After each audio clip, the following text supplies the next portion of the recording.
Hello everyone, कैसे हैं आप लोग। उम्मीद करती हूँ आप लोग बहुत अच्छे होंगे। तो आज हम लोग जो नेक्स्ट वीडियो लेकर आई हूं मैं आप लोगों के लिए, बहुत ही बेनिफिशियल है आज की क्लास आप लोगों के लिए और एचटेट एस्पिरेंट्स के लिए तो बहुत ही ज्यादा जरूरी है। ठीक है, तो आज हम लोग एंडोक्राइन ग्लैंड्स के बारे में पढ़ेंगे। ठीक है, और उनसे निकलने वाले हार्मोन्स के बारे में पढ़ेंगे, उनके फंक्शंस के बारे में पढ़ेंगे और ये बहुत इंपॉर्टेंट है। यहाँ से बहुत सारे क्वेश्चन एचटेट में देखने को मिले हैं।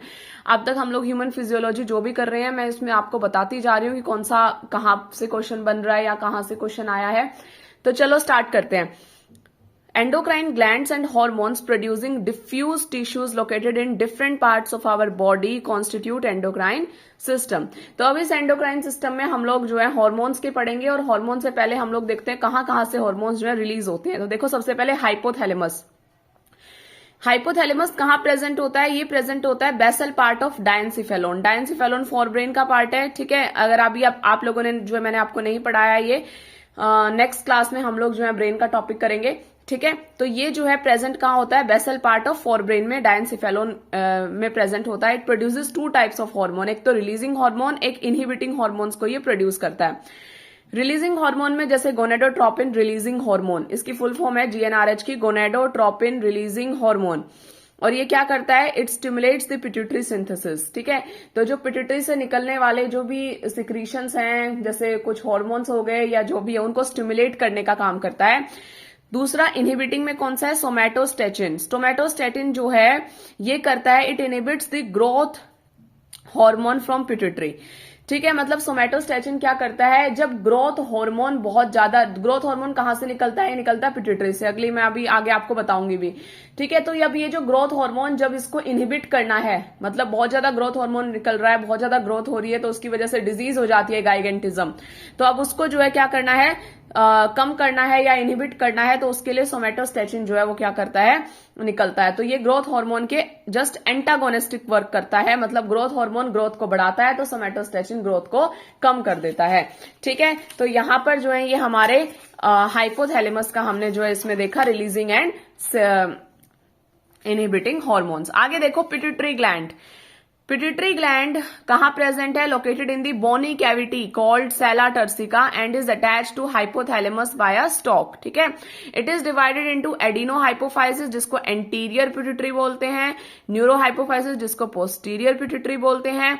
तो adeno hypophysis consist of two portion. कौन कौन से पोर्शन होते हैं एडिनो हाइपोफाइसिस में, मतलब कि एंटीरियर पिट्यूटरी में? Pars distalis and pars intermedia. ठीक है, पार्स डिस्टेलिस रीजन में कौन कौन से हार्मोन पाए जाते हैं? तो देखो ग्रोथ हार्मोन पाए क्या मतलब जो है रिलीज करती है ये, तो कौन कौन से होते हैं? Growth hormone, prolactin, thyroid stimulating hormone, adrenocorticotropic hormone, luteinising hormone, follicle stimulating hormone. इनको हम पढ़ेंगे आगे डिटेल में। नेक्स्ट जो है देखो आपको क्या करना है, एडिनो हाइपोफाइसिस में दो पार्ट हो गए, पार्स डिस्टेलिस पार्स इंटरमीडिया। अब ये जो न्यूरो हाइपोफाइसिस है इसके अंदर क्या होता है? पार्स इंटरमीडिया न्यूरो हाइपोफाइसिस अभी बताऊंगी आगे। पहले जो है पार्स डिस्टेलिस में तो हमने देख लिया ये सब हार्मोन्स रिलीज होते हैं।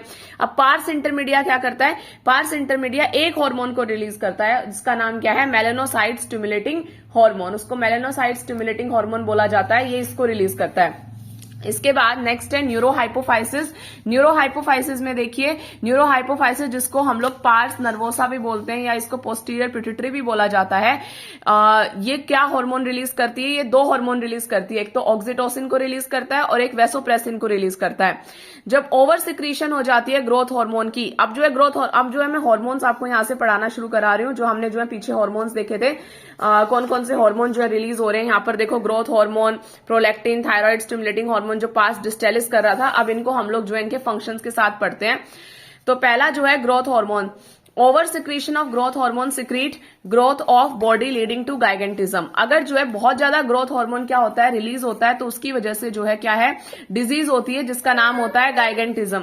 और अगर सिक्रीशन कम होती है ग्रोथ हार्मोन की तो उसकी वजह से डिजीज होती है जिसका नाम होता है ड्राफिज्म। तो अगर ज्यादा होगी तो गाइगेंटिज्म और ग्रोथ हार्मोन कम सिक्रीट होगा तो उसकी वजह से डिजीज हो जाएगी ड्राफिज्म। यहाँ पर जो है हम लोग हार्मोन्स कर रहे हैं और वो कौन से हार्मोन्स हैं? एंटीरियर पिट्यूटरी के हम लोग हार्मोन्स पढ़ रहे हैं। एंटीरियर पिट्यूटरी के दो पार्ट थे, pars distalis and pars intermedia, और पार्स नर्वोसा किसमें था? ये था आपका पोस्टीरियर पिट्यूटरी के अंदर। ठीक है, उसके बाद नेक्स्ट जो हार्मोन है वो है प्रोलैक्टिन। प्रोलैक्टिन किस में हेल्प करता है? ग्रोथ ऑफ मेमोरी ग्लैंड्स में और formation of milk in them. मतलब यहां पर एक चीज बहुत इंपॉर्टेंट है और बहुत ध्यान रखना इस चीज को, आगे आए भी कि प्रोलैक्टिन जो है वो मिल्क का फॉर्मेशन करता है। मिल्क की फॉर्मेशन कौन सा वो करता है, प्रोलैक्टिन करता है। कौन सा हार्मोन करता है, प्रोलैक्टिन करता है, ठीक है। ग्रोथ भी करता है मेमरी ग्लैंड्स की, और फॉर्मेशन ऑफ मिल्क कौन करता है, प्रोलैक्टिन। और अगर आपसे पूछा जाए कि मिल्क सिक्रीटिंग कौन करता है, मिल्क को सिक्रीट कौन करता है, रिलीज कौन करता है एट द टाइम ऑफ मतलब बर्थ के टाइम पर, बच्चे के बर्थ होने के बाद, तो उस टाइम पर जो है कौन रिलीज करता है, तो वो करता है ऑक्सीटोसिन, ठीक है, वो करता है ऑक्सीटोसिन। आगे आएगा, मैं बताऊंगी आपको, ठीक है। नेक्स्ट हार्मोन जो है वो है थायराइड स्टिमुलेटिंग हार्मोन। ये TSH जो लिखा है इसका नाम है थायराइड स्टिमुलेटिंग हार्मोन, और ये क्या स्टिमुलेट करता है, थायराइड हार्मोन को, ठीक है। और थायराइड हार्मोन किस में हेल्प करता है, थायराइड हार्मोन हेल्प करता है मेटाबॉलिज्म में, ठीक है, मेटाबॉलिज्म में जो है वो हेल्प करता है। नेक्स्ट है ACTH, ये है एड्रीनोकॉर्टिकोट्रोपिक हार्मोन। ये क्या स्टिमुलेट करता है, स्टेरॉयड हार्मोन को सिंथेसाइज करता है, जैसे कि ग्लूकोकॉर्टिकॉइड्स हो गए। ग्लूकोकॉर्टिकॉइड्स कहां से रिलीज होते हैं, और ये एड्रिनल कॉर्टेक्स से रिलीज होते हैं। एड्रिनल कॉर्टेक्स से जो है ACTH जो है वो एड्रिनल कॉर्टेक्स, एड्रिनल ग्लैंड अभी आगे मैं आपको डिटेल में पढ़ाऊंगी, वहां पर बताऊंगी कि उसके 2 पार्ट होते हैं। तो वहां से ACTH जो है रिलीज होता है, और ये स्टीरॉयड हार्मोन्स को सिक्रीट करता है। उसके बाद है LH एंड FSH, इनको गोनेडोट्रोपिन्स बोला जाता है। और LH एंड FSH का फंक्शन क्या होता है, मेल के अंदर LH क्या हेल्प करता है, secretion of hormones called androgens को सिक्रीट करता है। मेल के अंदर एंड्रोजन्स की सिक्रीशन करता है। एंड्रोजन्स क्या है, हार्मोन्स हैं ये जो रिलीज होते हैं, जैसे टेस्टोस्टेरोन हो गया, ठीक है। फीमेल में LH क्या करता है, it induces ovulation off fully mature follicles, ovulation of fully mature follicles and maintain corpus luteum formed from remnants of Graafian follicle after ovulation। तो इन फीमेल्स में क्या करता है, ल्यूटेनाइजिंग हार्मोन क्या करता है, और फुल्ली मैच्योर जो फॉलिकल्स हैं उनकी ओव्यूलेशन में हेल्प करता है, और कॉर्पस ल्यूटियम को मेंटेन करने का काम करता है, ठीक है। तो जो फीमेल्स हैं उनके अंदर क्या होता है, जो ल्यूटेनाइजिंग हार्मोन है वो ओव्यूलेशन में हेल्प करता है और कॉर्पस ल्यूटियम को मेंटेन करता है। जब कॉर्पस ल्यूटियम बनता है तो उस टाइम पर प्रोजेस्टेरोन हार्मोन जो है वो रिलीज होता है, ठीक है। तो यहां पर उसके बाद आ जाता है FSH। FSH किस में हेल्प करता है, ये जो है growth and development of Graafian follicles in females, मतलब ग्राफियन फॉलिकल्स की ग्रोथ एंड डेवलपमेंट करता है। नेक्स्ट आता है मेलेनोसाइट स्टिमुलेटिंग हार्मोन। ये पिगमेंटेशन में हेल्प करता है, पिगमेंटेशन करवाता है, ठीक है। पिगमेंटेशन में हेल्प करता है मेलेनोसाइट स्टिमुलेटिंग हार्मोन। और पिगमेंटेशन क्या है, जैसे कि आप धूप में निकलते हो तो उस टाइम पर क्या हो जाता है कि पिगमेंटेशन आ जाती है, ब्लैक एंड्स आ जाते हैं। वो क्यों आते हैं, क्योंकि मेलेनोसाइट जो ये मेलेटोनिन हार्मोन है वो रिलीज होता है। मेलेटोनिन क्या करता है, पिगमेंटेशन में हेल्प करता है, ठीक है। उसके बाद नेक्स्ट है ऑक्सीटोसिन। ऑक्सीटोसिन कहाँ एक्ट करता है, on smooth muscles of our body and it stimulate contraction. Oxytocin contraction में हेल्प करता है, मतलब कि जब बर्थ होने वाला होता है तो उस टाइम पर यूट्रस में कॉन्ट्रैक्शन में, चाइल्ड बर्थ के टाइम पर बहुत ज्यादा जो वाइग्रस कॉन्ट्रैक्शन होती है वो ऑक्सीटोसिन कराता है। और ये देखो मिल्क इजेक्शन जो है वो भी ऑक्सीटोसिन कराता है, ठीक है। तो ऑक्सीटोसिन के मिल्क इजेक्शन का फंक्शन है, और जो प्रोलैक्टिन था वहां पर वो मिल्क को बनाने का काम करता है, फॉर्मेशन में हेल्प करता है। नेक्स्ट जो है वो है वैसोप्रेसिन। वैसोप्रेसिन क्या करता है, ये हेल्प करता है absorption of water and electrolytes from distal tubule, और इसी को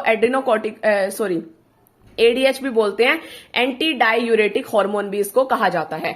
तो यहां पर ये जो वैसोप्रेसिन है और ऑक्सीटोसिन है, ये दोनों हार्मोन जो हैं ये कहां से रिलीज होते हैं, ये आपके रिलीज होते हैं, आपने पीछे बताया मैंने, पार्स नर्वोसा मतलब कि पोस्टीरियर पिट्यूटरी से। और मेलेनोसाइट स्टिमुलेटिंग हार्मोन कहां से रिलीज होता है, ये रिलीज होता था आपका पार्स इंटरमीडिया से, मतलब एंटीरियर पिट्यूटरी का जो सेकंड पार्ट था उसमें एक ही हार्मोन रिलीज होता है जिसको MSH मतलब मेलेनोसाइट स्टिमुलेटिंग हार्मोन कहा जाता है, ठीक है। इसके बाद नेक्स्ट आ जाता है हमारा पिनियल ग्लैंड।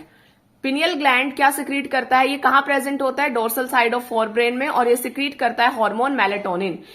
देखो पीछे मेलेनोसाइट स्टिमुलेटिंग हार्मोन था, शायद मैंने आपको दोनों में कंफ्यूज होके एक बोल दिया, ये अलग है।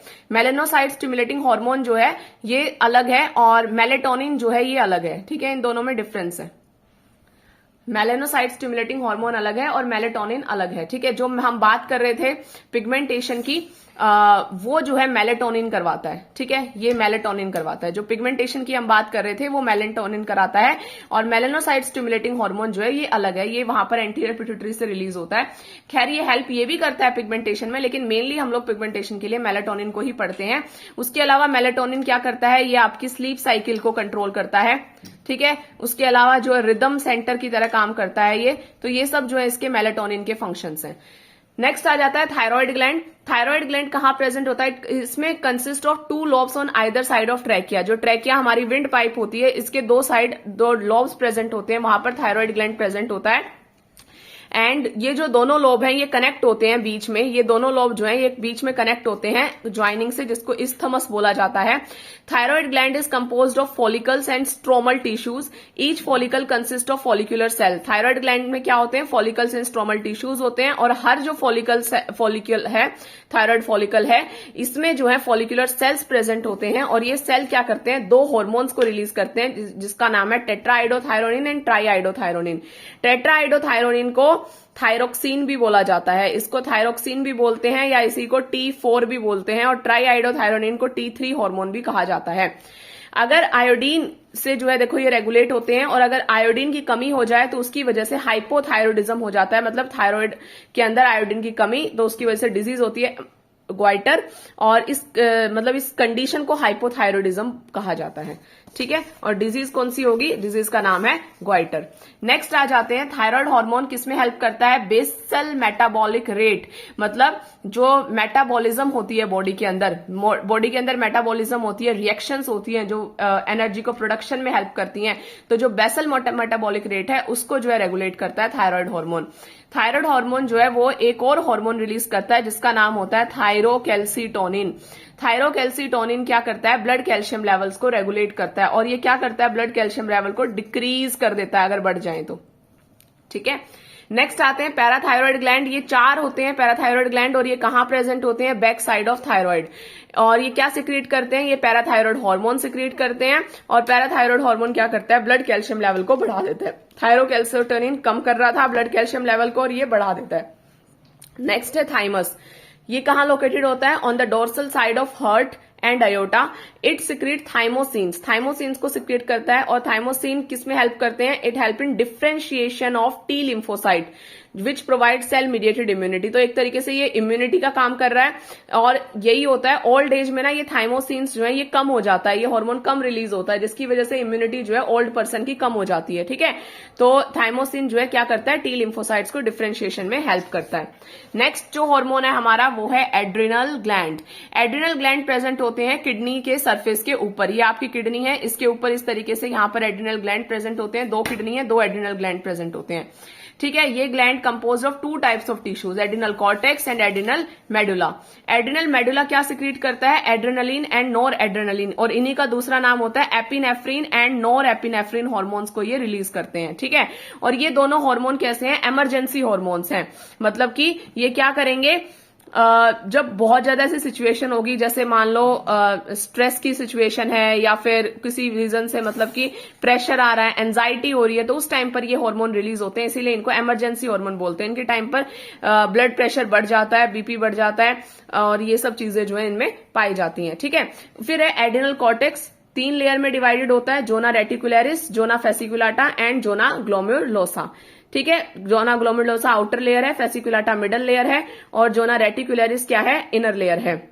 The adrenal cortex secrete corticoids. Adrenal cortex generally क्या सिक्रीट करते हैं? कॉर्टिकॉइड्स, और कॉर्टिकॉइड्स में भी जो मेन कॉर्टिकॉइड्स हार्मोन है वो है ग्लूकोकॉर्टिकॉइड। और ग्लूकोकॉर्टिकॉइड कहां से सिक्रीट होता है? ये कार्बोहाइड्रेट मेटाबॉलिज्म के टाइम पर सिक्रीट होता है, और इस ग्लूकोकॉर्टिकॉइड में जो मेन है वो है कॉर्टिसोल। ठीक है, कॉर्टिकॉइड्स किसमें? जो कॉर्टिकॉइड्स वाटर एंड इलेक्ट्रोलाइट्स को बैलेंस करते हैं, रेगुलेट करते हैं हमारी बॉडी में, उनको मिनरेलोकॉर्टिकॉइड्स बोला जाता है, उनको मिनरेलोकॉर्टिकॉइड्स बोला जाता है। और इसके अंदर जो है वो कौन सा है? एल्डोस्टीरोन। ठीक है, मेन मिनरेलोकॉर्टिकॉइड्स कौन सा है हमारा? एल्डोस्टीरोन है। मेन मिनरेलोकॉर्टिकॉइड्स कौन सा है? एल्डोस्टीरोन। और मेन ग्लूकोकॉर्टिकॉइड कौन सा था? कॉर्टिसोल। इसके बाद नेक्स्ट जो है वो है पेनक्रियास। पेनक्रियास मीजोक्राइन ग्लैंड है, एक्सोक्राइन की तरह भी बिहेव करता है, एंडोक्राइन की तरह भी बिहेव करता है। एंडोक्राइन ग्लैंड्स वो होते हैं जो अपनी सिक्रीशंस को डायरेक्टली ब्लड में रिलीज कर देते हैं, और इन सिक्रीशंस को बोला जाता है हार्मोन्स। और एक्सोक्राइन वो होते हैं जो डक्ट्स के थ्रू अपनी सिक्रीशंस को रिलीज करते हैं, इसलिए पेनक्रियाटिक डक्ट जो होता है वो उसके थ्रू जब ये पेनक्रियाटिक जूस को रिलीज करते हैं तो एक्सोक्राइन की तरह बिहेव करते हैं, और एंडोक्राइन की तरह जब बिहेव करते हैं जब ये हार्मोन्स को रिलीज करते हैं। तो 2 हार्मोन्स को जो आइसोलेट्स ऑफ लैंगरहैंस हैं endocrine pancreas consist of isolates of Langerhans, और इसमें दो टाइप के सेल्स होते हैं, alpha and beta cells.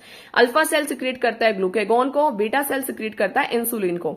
Alpha cell में जो ग्लूकेगोन है वो क्या करता है, ब्लड शुगर लेवल को इंक्रीज करने का काम करता है। अगर ब्लड शुगर लेवल कम है तो उसको बढ़ाने की कोशिश करेगा, ग्लूकीनियोजेनेसिस करेगा, जिसकी वजह से ग्लूकोज का अमाउंट जो है वो बढ़ेगा। और इंसुलिन क्या करता है, ब्लड शुगर लेवल को कम करने का काम करता है, इसलिए उसको हाइपोग्लाइसेमिक हार्मोन बोलेंगे और इसको हाइपरग्लाइसेमिक हार्मोन कहा जाता है। ठीक है, तो ग्लूकेगोन क्या करता है, तो ग्लूकोगोन हो गया हाइपरग्लाइसेमिक हार्मोन, इंसुलिन हो गया हाइपोग्लाइसेमिक हार्मोन। ये क्या करता है, ब्लड शुगर लेवल को डिक्रीज करने का काम करता है, और ये क्या करता है, इंक्रीज करता है। इसके बाद नेक्स्ट जो है हमारे वो हैं, अच्छा अगर क्या होता है इसके अंदर हम लोग बात करें पैनक्रियास के अंदर, तो अगर मान लो बहुत ज्यादा हाइपोग्लाइसेमिक कंडीशन हो जाए, मतलब ब्लड शुगर लेवल बहुत ज्यादा बढ़ जाए, तो उसकी वजह से डिजीज होती है जिसका नाम होता है डायबिटीज मेलिटस। ठीक है, ये कब होती है, जब ब्लड ग्लूकोज लेवल बहुत ज्यादा बढ़ जाता है। उसके बाद इंसुलिन के टीके लगाने पड़ते हैं क्योंकि इंसुलिन वर्क नहीं। तो टेस्टिस आ जाता है नेक्स्ट। तो टेस्टिस में क्या है, ये प्राइमरी सेक्स ऑर्गन की तरह भी बिहेव करते हैं और ये एंडोक्राइन ग्लैंड्स की तरह भी बिहेव करते हैं। It composed of seminiferous tubule and interstitial tissue. इसके अंदर सेमिनिफेरस, ये मैंने आप टेस्टिस का पूरा स्ट्रक्चर आपको जो है ह्यूमन रिप्रोडक्टिव सिस्टम में समझा रखा है, वहां पर आप देख सकते हैं उस वीडियो को जाकर। द लेडिक सेल्स और interstitial cell produce androgens, mainly testosterone. जो लेडिक सेल्स होते हैं या इंटरस्टिशियल सेल होते हैं वो टेस्टोस्टेरोन रिलीज करते हैं, और टेस्टोस्टेरोन जो है वो एक हार्मोन है जो क्या करता है, प्राइमरी सेक्सुअल कैरेक्टर्स को जो है क्या करता है, जो भी सेकेंडरी सेक्सुअल कैरेक्टर जो हैं जो भी होते हैं वो कौन कैरी करता है, कौन किसकी वजह से होते हैं, टेस्टोस्टेरोन की वजह से। नेक्स्ट है ओवरी। ओवरी जो है is a primary female sex organ है, और ये क्या प्रोड्यूस करता है, ये ईस्ट्रोजन एंड प्रोजेस्टेरोन को प्रोड्यूस करता है। प्रोजेस्टेरोन कब प्रोड्यूस होता है, कॉर्पस ल्यूटियम के टाइम पर प्रोड्यूस होता है, और ईस्ट्रोजन जो है वो जो है रिलीज होते हैं। ये secondary sexual characters in females में, जो सेकेंडरी सेक्सुअल कैरेक्टर्स हैं उनको जो है क्या करते हैं, कंट्रोल करते हैं। ठीक है, उसके अलावा मेंस्ट्रुअल फ्लो, जो मेंस्ट्रुअल साइकिल है उस टाइम पर जो ओवम का प्रोडक्शन है वो सब भी ओवरी के अंदर जो है होता है। ठीक है, तो मेनली जो हार्मोन्स जो रिलीज होते हैं वो कौन से होते हैं, ईस्ट्रोजन एंड प्रोजेस्टेरोन हार्मोन जो है वो रिलीज होते हैं। तो आज जो है हम लोगों ने इस वीडियो में हमारे जो हार्मोन्स हैं और जो हमारे एंडोक्राइन ग्लैंड्स हैं उनके बारे में पढ़ा है, और मतलब जितने भी हमारे एंडोक्राइन ग्लैंड्स थे और जितने भी हार्मोन्स थे उन सब की हम लोग जो है इसमें कर चुके हैं स्टडी, और ये बहुत सारे इंपॉर्टेंट है। इनमें से बहुत बार क्वेश्चन पूछे जा चुके हैं कि कौन सा ग्लैंड कौन सा हार्मोन रिलीज करता है, या फिर जैसे पेनक्रियास है वो क्या रिलीज करता है, अल्फा सेल्स और पेनक्रियास से क्या रिलीज होता है, क्योंकि बीटा सेल का तो सबको पता होता है इंसुलिन, तो अल्फा सेल से क्या रिलीज होता है, ग्लूकेगॉन रिलीज होता है। तो ये सब बहुत इंपॉर्टेंट है, आपको जो है इसी तरीके से लर्न करना है। आज की वीडियो थोड़ी सी डिस्टर्बिंग रही होगी क्योंकि आज मेरे बेबी की छुट्टी थी, तो उसने जो है बीच बीच में बहुत ज्यादा डिस्टरबेंस करी है, पर चलो ठीक है, आप लोग जो है थोड़ा सा एडजस्ट कर लेना। और आज के लिए बस इतना ही। नेक्स्ट क्लास में हम लोग नेक्स्ट क्लास लेकर आऊंगी, और इसकी जो इस वीडियो की इस क्लास की जो पीडीएफ है वो आपके डिस्क्रिप्शन में आपको मिल जाएगी, आप वहां से ले लेना। ठीक है, थैंक यू वेरी मच।